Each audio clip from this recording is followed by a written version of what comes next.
In relation to the general elections, losers should not conduct themselves or make utterances that could plunge the nation into crisis and thereby undermine our democracy.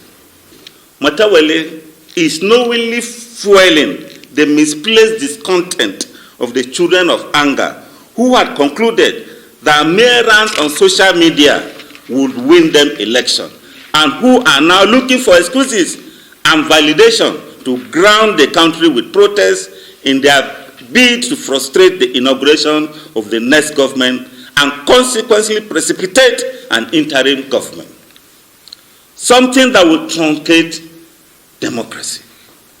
Even though the Department of State Services, DSS, did not mention names when it confirmed that proponents of an interim government are holding meetings to intensify their efforts, Matawalle, by making these unfounded accusations to provoke protests against government institutions, has exposed himself as one of these, pursuing the formation of an interim government in the event that he cannot ingratiate himself on the president-elect.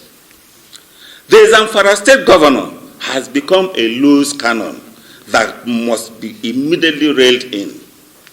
We in Khalsa hereby tell Matawalle in clear terms that he must not drag the image of the Nigerian military into his poor outings in managing the security crisis in his state, which ultimately led to his defeat.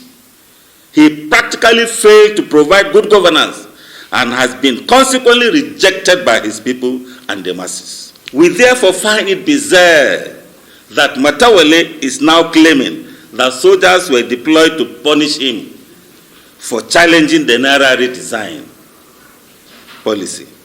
After all, he is not the only one who challenged the policy. The governors of Kaduna, Kogi, Ondo, Ekiti, Katsina, Ogun, Cross River, Sokoto, and Lagos states are part of the suits that challenge the Naira redesign policy of the federal government.